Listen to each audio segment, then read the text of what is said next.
Are you ready for rapid fire, Jess? I am ready. We're already there. It's gone by quickly, and now it's going to go by even quicker with all the rapidness that's about to take place. That's right. It's not going to get much more rapid than this. So let's start with this one tonight. It is Shamrock Series week, and this is the 11th installment of the Shamrock Series. Do you like it, or would you like to see the Shamrock Series go away? I'm a huge fan of the Shamrock Series. I love it. I don't know personally what the downside could be to the Shamrock Series because one, we get to see Notre Dame play what's usually a good matchup in a really nice venue and wear some really cool looking uniforms. And that's just good for all levels. That's good for recruiting. You know, these guys seeing Notre Dame on the national stage, recruits seeing Notre Dame get to wear these uniforms, recruits getting to attend, a professional venue inside an NFL stadium on the sideline of a game. It's just a win-win in my opinion. And then being a fan, I think it offers, unique opportunities to kind of travel to these different venues, go to cities that you might not get to go to very often. You get to make it, the whole kind of experience, vacation package, whatever you want to call it. So to me, overall, Just the don't tell Shamrock Henry. Series is a win on all fronts, and I think Henry agrees with me. He's getting quite energetic about it back here. Yeah, it sounds like it. I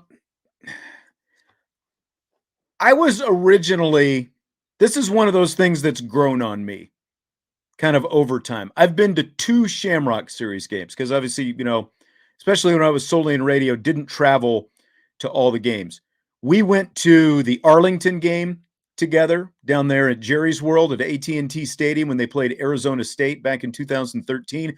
The year before that, Vince and I were over there in Chicago together. I do think that a lot of these games are obviously hosted in NFL stadiums, and they were back in an NFL stadium last year when they went back to Soldier Field in Chicago. So, they ventured back to Soldier Field last year for the Wisconsin game. I was not impressed with the 2012 Notre Dame Miami Shamrock Series experience just because of, like a basic need. No, I'm going to, get kind of drifted off to the side on this a little bit. Basic need of the media. You got to have working internet in the press box to do your job. And NFL Stadium, the Chicago Bears didn't even have that in 2012. It depended on where you sat on, whether or not you were going to have an internet connection for the night. No. So that's, I've said my piece on that. I'll get to the actual stuff that matters, the actual game itself. I think it does really make Notre Dame unique. The fact that they are able to go all over the country and play in these NFL stadiums in different parts of the country and basically have it be their home game and have those home games televised on their home network has worked out really great for Notre Dame. Early on, I wasn't thrilled about, well, you're giving up a home game and, the home economy and the fans and getting them excited and all that stuff. Well, you're also giving fans in different parts of the country the ability, your fan base, the majority, your fan base in all different parts of the country, you're giving them the opportunity to travel to these games and not, still get to experience a Notre Dame experience.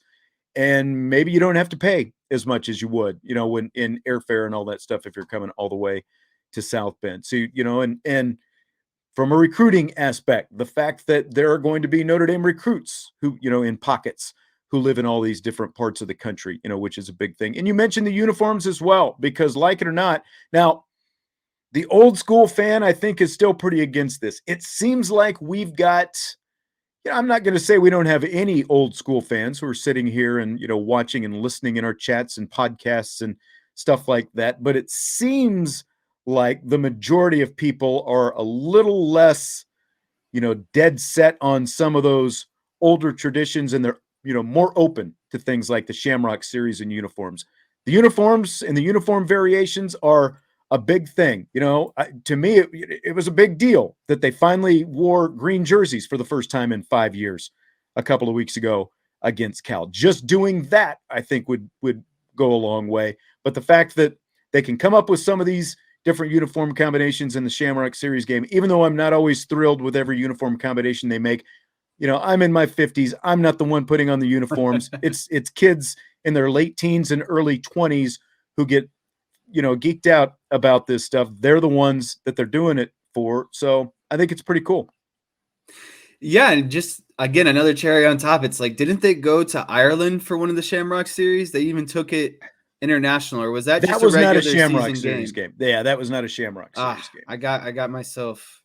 I thought I had another extra point, but it backfired on me. But still, it felt like the Shamrock Series. But yeah, the Shamrock Series is a lot of fun in my opinion. And I just can't wait to see, what venue they're going to next. I always get excited for where they're going to be playing and what uniforms they're going to be wearing and all of that. I think it's just a really unique thing that, again, only that Notre Dame football is really the only school that says that they can do it. Irish Chi-Town says Shamrock Series needs to be tinkered with. We should play Army and Navy every season. Those games should both be neutral site games. Man, I don't know. Part of that, I see what you're saying. I think you have enough people who, actually want to see Navy go away, but just the fact that Navy is staying on is an issue to some people. And then adding Army and Navy, so you've got the option twice in there. I don't know about that, but I do I would like to see, I guess I see what you're saying, because if you had Army and Navy and they were neutral site games, well, but again, then you're like, would you want both of them to be neutral site games? Because I could see where, like, if you were playing them every year, then one year Army could be the home game, whereas Navy is a neutral site game, and then you just flip it the next year. So you've got natural partners there. I don't know about Army and Navy every year, though. What do you think? Yeah, I think that another aspect you have to look at neutral sites is where, what does that take away from a home game? An away game is to alternate between Navy and Army every year, because then technically, are you getting more extra home games and, not having to go on the road so much? So I think that there's just a lot of complications that could potentially come from it. But I don't mind playing Army and Navy every year if that's what they were going to do. I think a cool thing would maybe alternate between maybe all of the the branches, service academies. Yeah, you could go between Air Force, Navy, and Army every year. So I think that there's definitely something that they could do to kind of tinker with it. But Army and Navy every season and rotating them at neutral sites, I think it could just get a little too complicated. Yeah. Well, we'll have more Shamrock Series stuff as the week goes on. Don't worry, we'll have more Shamrock Series conversation.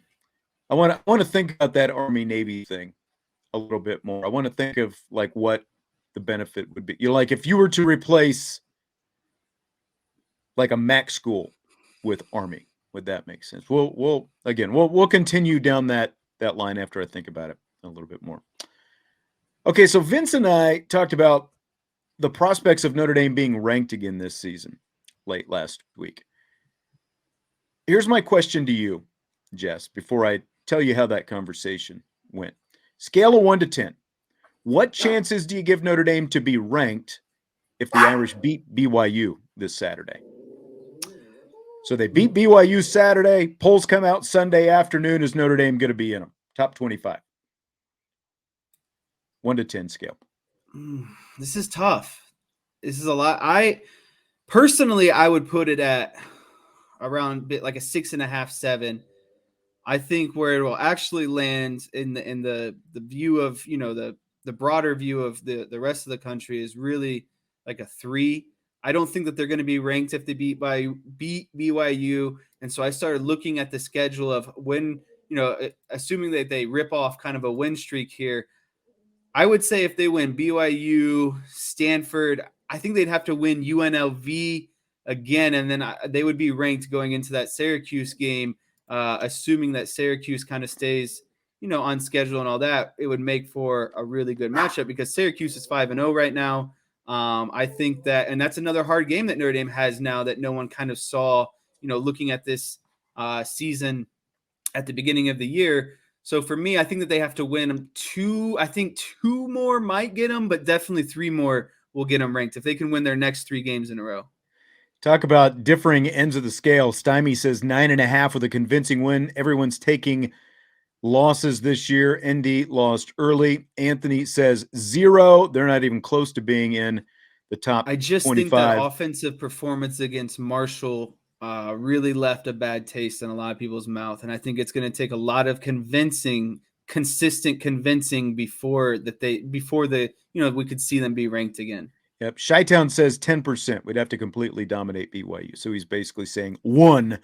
And I'm pretty low too. Like Vince was completely on the opposite. Like Vince's rationale was you beat BYU, you're probably going to be ranked. And 2 losses and one of them being to Marshall, it would definitely have to be a very dominating win. But even then, I think they need to see one more. There's still a 2-loss team.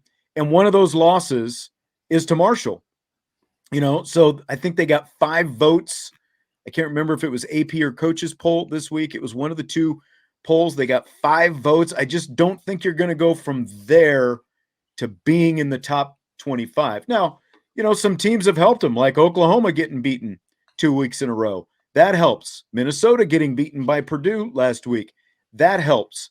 Kansas or TCU is going to lose this week, so that'll, so there'll be some ripple effect. There always is, but I just think it's going, what I said last week, what I stick with this week, it's going to take winning at least the next 3 to get, kind of back on that bubble again. I don't see it with BYU, because even though BYU is ranked, they're maybe a little bit more impressive as an overall team than North Carolina, but not by a whole shot. And we're going to get into the breakdown more tomorrow. I'm not overly impressed with this BYU team. A lot less impressed than I thought it was going to be a couple of weeks in when they beat Baylor. So I think it's going to take much more than just beating BYU to get in the top 25. So I give this like a 3. I think I'll give it a little bit more of a fighting chance, like if it is a dominating win and some other things fall their way. But I think it's going to take a few weeks for Notre Dame to climb back in the polls again.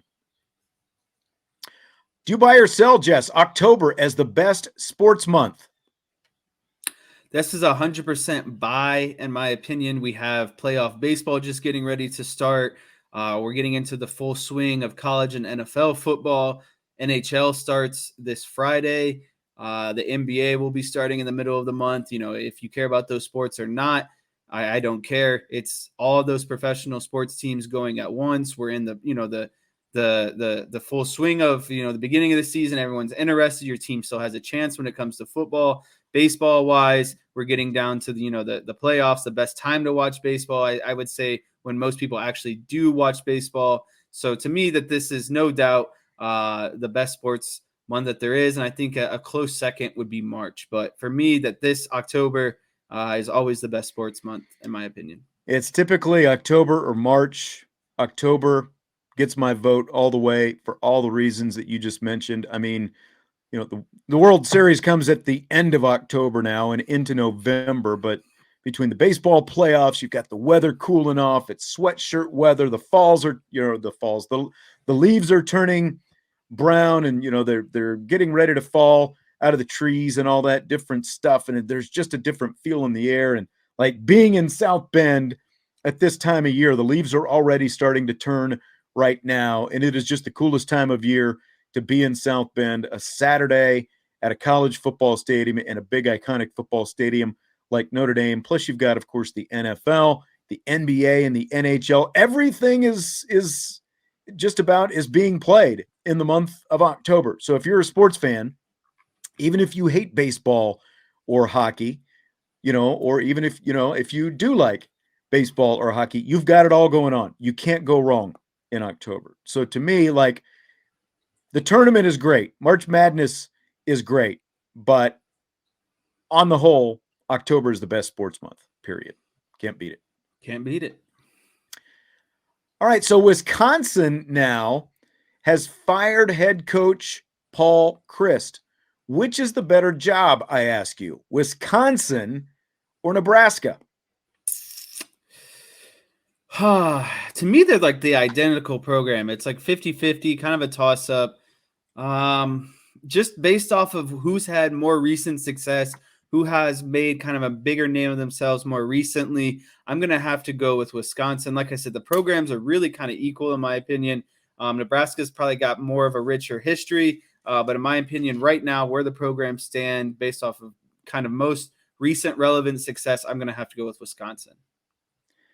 Paul Chryst was in his 8th year, and he had won at least 9 games 5 times in his first 7 seasons, and he won 8 games another time. The only time in that stretch he didn't win at least 8 was 2020 when they only played 7 games total. They went to bowl games every year. This is like Paul Chryst is a Madison, Wisconsin native. And like you look at Paul Chryst and it's like that guy was meant to be the head coach at Wisconsin. He's over there with his cheese curds and he's over there doing his stuff and he's offensive line and all this stuff.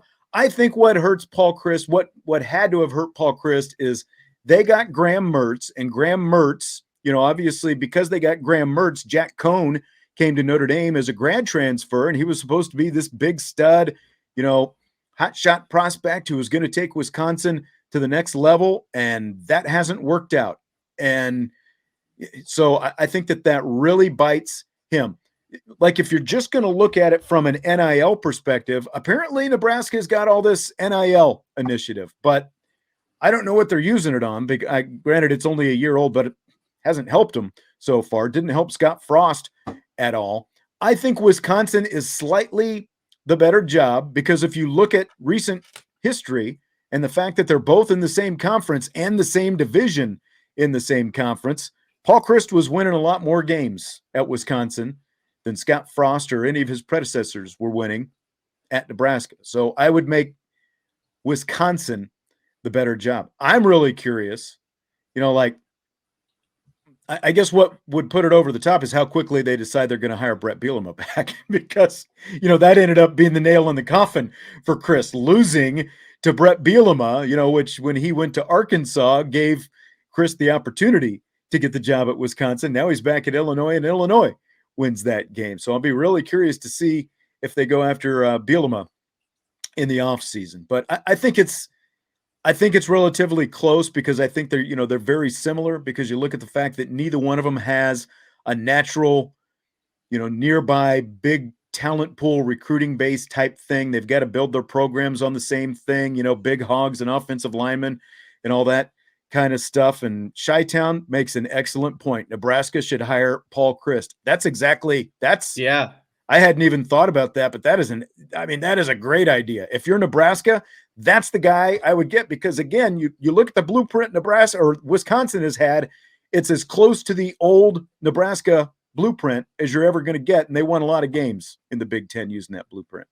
Yeah. Look too at all the running backs that, Chryst has produced while at Wisconsin, that he's produced a lot of good NFL running backs. It's just Jonathan so surprising. Taylor. Yeah. Melvin Gordon came from over there too. It's just so surprising that a guy with 9 and 8 win seasons consistently over his career just got so canned so quickly. And I actually have a friend that's a Wisconsin fan, and I just remember him always digging into him. And it's like, well, what do you expect? Like, what's the better option? Is Wisconsin really a team that's going to be, contending for 10 and 11 wins every year? Like what's the flip side? I think that they kind of got a little too overzealous and might have, got rid of a good thing, or maybe a guy, what's Wisconsin's window at going to the playoffs? Once in every 7, 8, 10 years? Like, don't you think Chryst was kind of building up to that, maybe that opportunity to finally get there? I don't know. It just didn't really make a whole lot of sense to me when you look at the bigger picture and what he's done at his time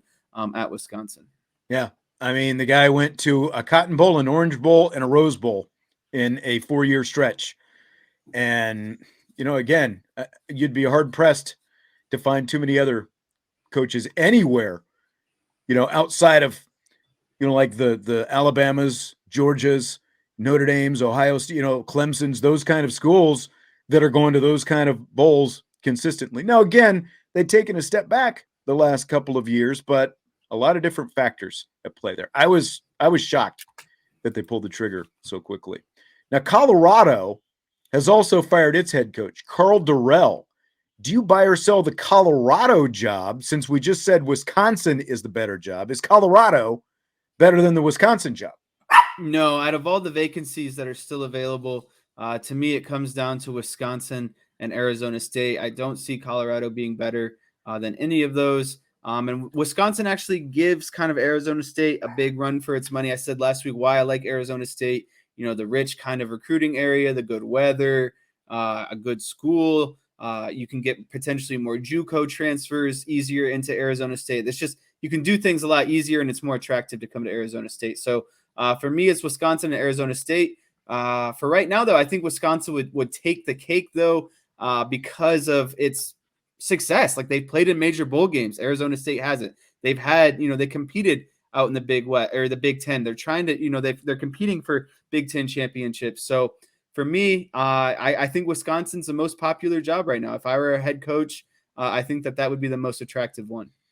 I think it's easy for people to forget who get wrapped up in Colorado. And now, having been up I've been to, lived in Colorado for a little bit. You lived in Colorado when you were young. You probably don't remember a whole lot of it, but you go up there to Boulder. I mean, it's a beautiful area and it's a nice campus and all that stuff. I think it's easy to forget, though, that one, Colorado is basically a cowboy state, like whatever you want to make of that. There were a lot more cowboys in Colorado than I anticipated when we did move out there for a few years, when I worked out there. But two, that aside, the only successful, before Mike McCarthy, Colorado stunk. They wore UCLA looking uniforms and Colorado stunk. Mike McCarthy showed up.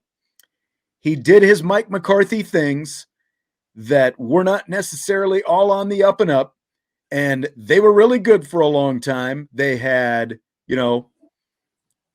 national championship contending type teams. They were really good. I know a lot of people still staying by the Orange Bowl and the punt return and rocket and all that different stuff. But the bottom line is, the only stretch in history that Colorado football has been legitimate was in the 90s under Mike McCarthy.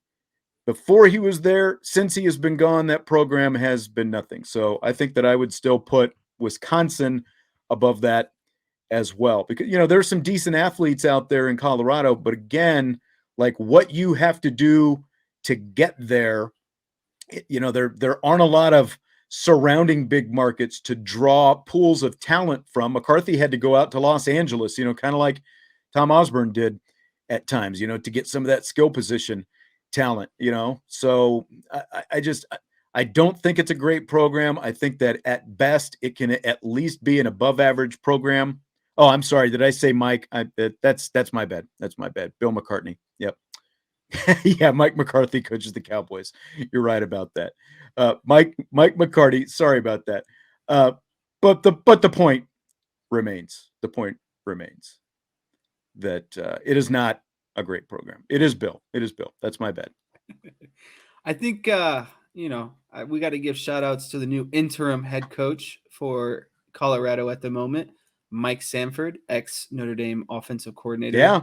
Back in the day, had a failed stint with Western Kentucky. Maybe not failed, but something that didn't go quite as planned. But now he's getting to be the head coach again. Maybe this is his second calling. He can make an impressive showing, and who knows, maybe he might be the next head coach out there. Yep. Irish says Bronco Mendenhall just sounds like the Colorado coach. Yeah, I mean,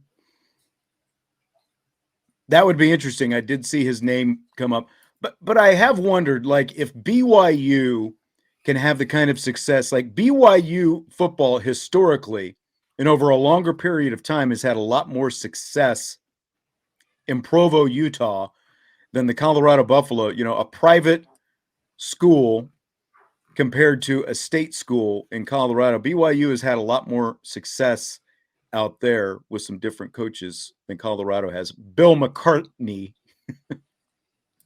included. I will eat that and I will live with it for a long time. I got on my rant, and Fred is probably right. Mike McCarthy. I probably subliminally had Mike McCarthy on the mind because of the Cowboys. You're just loving Mike McCarthy's 3-0 streak right now. That's your best friend. Yep, that's right.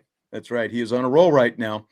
Okay, so let's talk about some coaching daggers from this weekend. Just under 10 minutes to go in the fourth quarter. Ohio State they end up winning 49-10 over Rutgers. So Ohio State on fourth down and 2, deep in their own territory, they gain 22 yards on a fake punt. One side of the line is overloaded with Rutgers players, so the punter says, I'm going to go the other way. Fakes it, gains 22 yards. This incensed Rutgers head coach Greg Schiano, who started screaming at Buckeyes head coach Ryan Day. So, Jess, I ask you, who's right, who's wrong in all this? So this is a complicated question because you don't know if the punter acted on his own, will, his own decision. Did he see it? And then sometimes it's an automatic call. If you see something, it's an automatic call. You just check to it right away. Right. So did he make the decision on his own and not tell anyone and just hike it and run? Quite a possibility. There's maybe a possibility that the head coach had no idea that it happened or what was going to happen. But the punter's got to understand in certain situations, no matter what the read is, you just punt the ball. You're on your 20-yard line.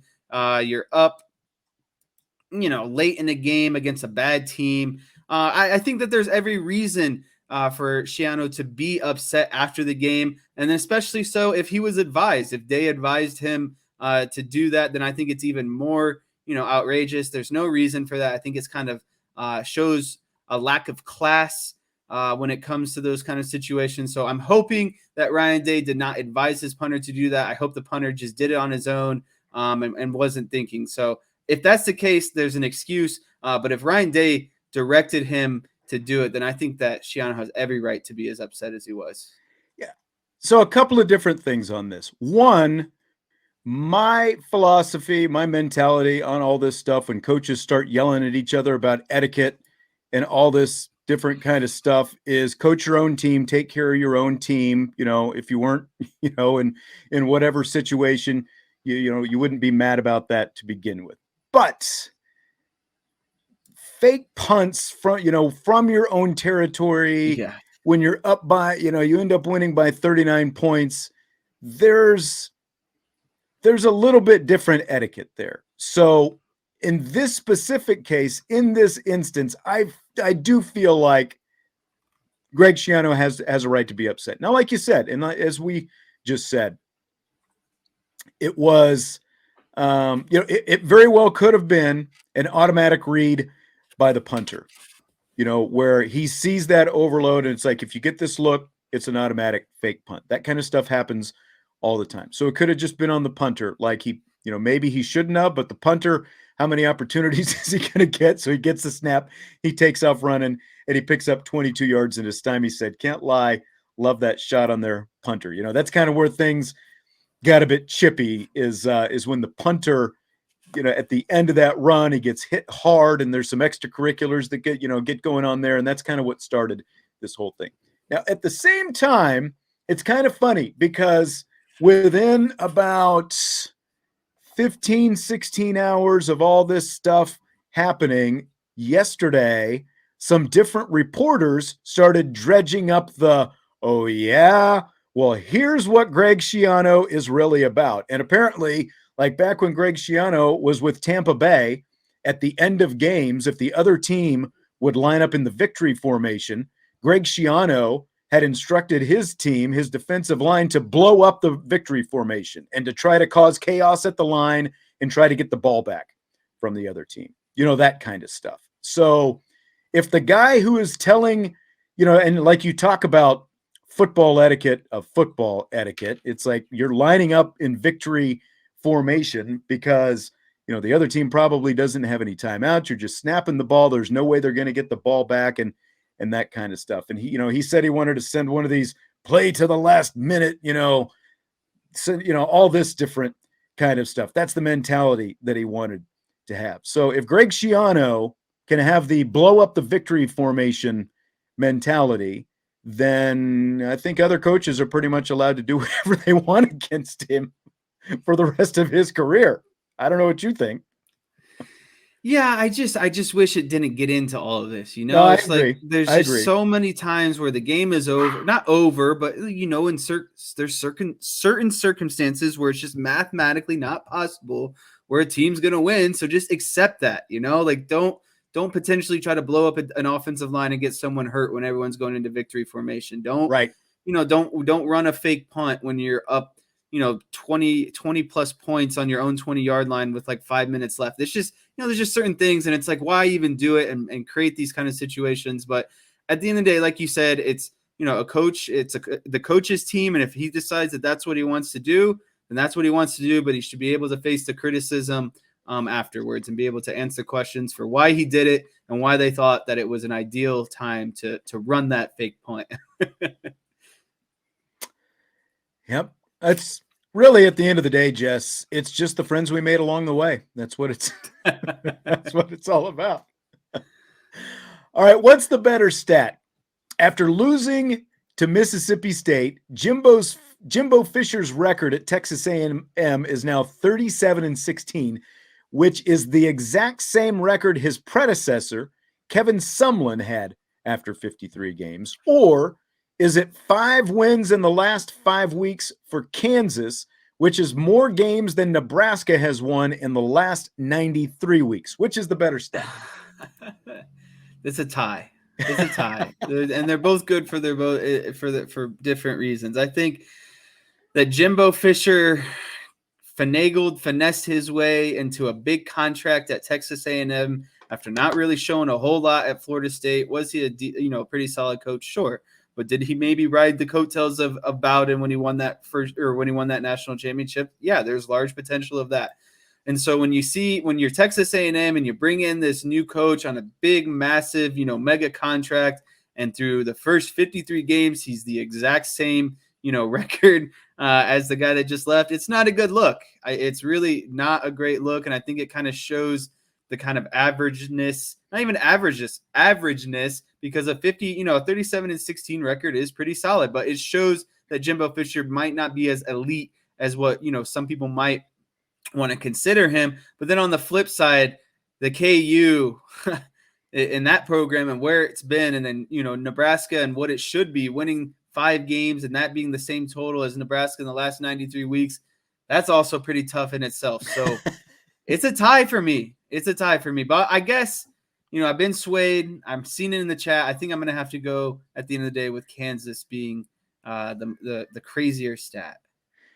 When I grew up in Kansas, University of Kansas football and Kansas State football might have had as many wins combined in a month as Nebraska would have, or they might have combined in 5 years for as many wins as Nebraska would have in a month, because that's the state of where all those programs were back then. But there is no more Tom Osborne, and it's a lot different day for both Kansas and Kansas State. But the fact that Kansas has won 5 games, and you have to go all the way back, the 93 weeks goes all the way back to 2020, because Nebraska lost I think it was its last 7 games of last season, and then they come into this season, and it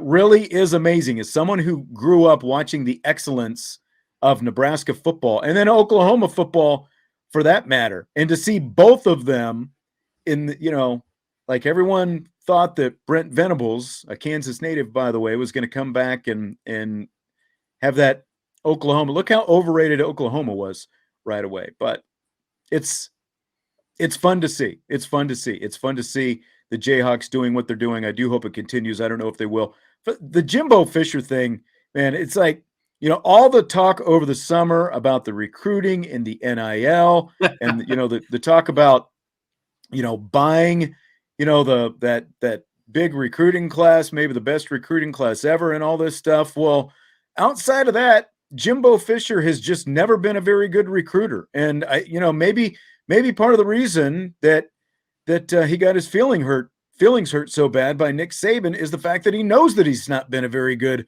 recruiter. And, he felt like, whether you want to call them accusations or not, that again, it hurt his feelings that someone told him that he had to do something than regular recruiting to go out and get that kind of recruiting class. But the results that he's putting in, I mean, it's still a solid record. 37-16 is still 37-16. But again, like Paul Chryst got fired at the tail end of a very successful 8-year run of success, and Kevin Sumlin had the exact same amount of success as big overpaid Jimbo Fisher had. And the buyout on Jimbo Fisher is somewhere around $16.5 million or something like that at this point. So it's amazing.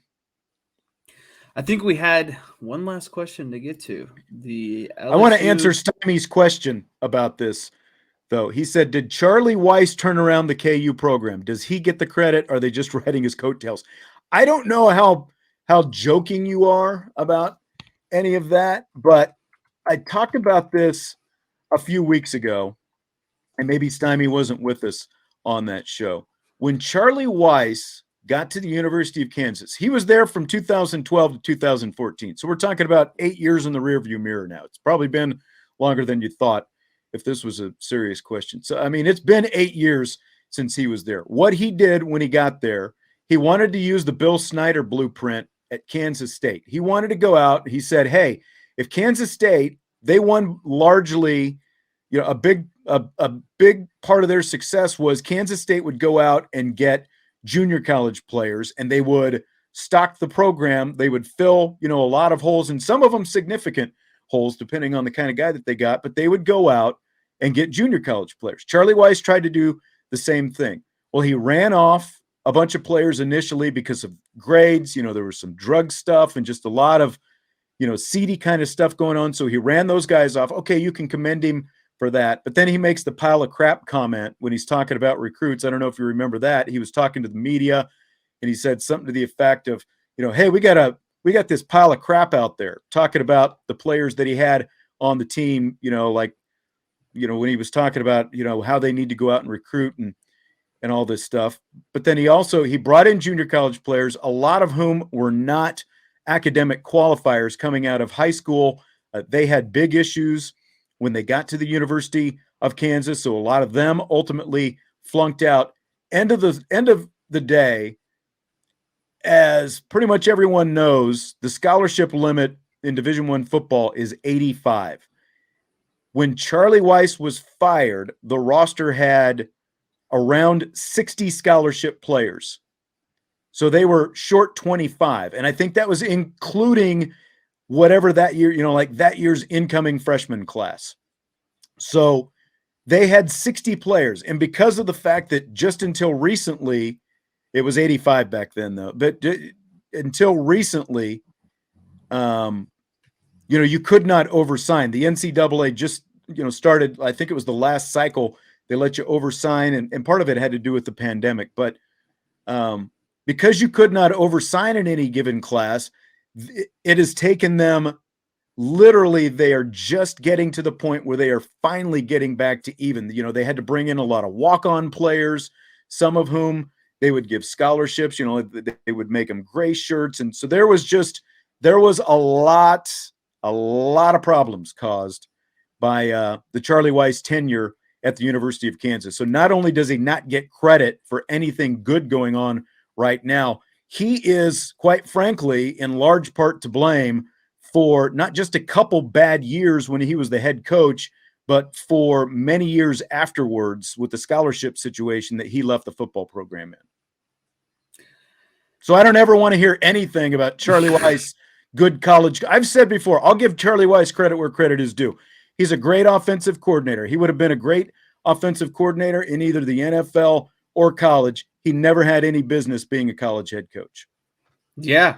I'm just glad Stymie asked the question because we just got a whole lesson. I don't know where else to go from there. Did you have anything else that you wanted to end with, follow up on before we finish up tonight? I just want to know if Auburn gave LSU the win. Oh, that's right. I'm glad you got that because that was a super chat as well. Tyler said, Did Auburn give LSU the win? What'd you think about that? Talk about coaches on the hot seat. Man, that And was that ain't Brian Kelly. that was a lot of garbage football at the end of the game. Just really a lot of back and forth turnovers. I don't know if that it felt like that was the case. Like I don't know, however how else that was supposed to come off, but it sure felt like the LSU was handed that win, and I don't know why. So I'm curious to see what your kind of opinion is on that. Yeah, Charlie Weis did make a lot of money for being a very bad offensive head coach. Yeah. Yep. And in terms of giving them the game, it was a play that I'm shocked that when you've moved the ball down there into the red zone, you're looking good, you're driving, and then it's like, okay, now let's do something completely stupid. It's the same reason I don't like reverses. I like jet sweeps and some end arounds and stuff like that. Reverses, not that was a reverse, but I'm just saying it's like that kind of stuff. You don't need to do it. You don't need to get tricky. We've talked about it before. If you're playing baseball and you're throwing a guy a fastball and he shows that he can't hit the fastball, don't throw him a changeup and take 15 miles an hour off it, and let him speed his bat up and see if he can run into one. Keep doing what they can't stop. And that's all Auburn had to do. And so I say, yeah, they gave him the game. It's crazy too, because they're now 4-1, and the only loss was that, first week against Florida State, but Florida State has kind of panned out to be a halfway solid team. Yep. We Are Not Marshall said, Stymie, you might as well have asked about the time Sean's favorite dog died. Now, I didn't quite take it that personally. Michael says, so how do you really feel about Weis, Sean? It's just, he showed when he was here that he was a really good offensive mind. And recruiter. Yeah, and, and recruiter. He got some talent here. Defense was lacking, but program maintenance, he did have a decided schematic advantage. And a lot of the players play with a nasty streak and all that stuff, like he talked about. But he was not a program, either maintenance, builder, developer, any of that. The top end talent left and the bottom fell out in 2007 because nobody was ready to go. Yeah. It is what it is. Yeah. That's exactly right. And, again, I think Charlie is a really great offensive mind. I think his kid is a pretty good offensive mind, but there's a difference between being a good offensive mind and running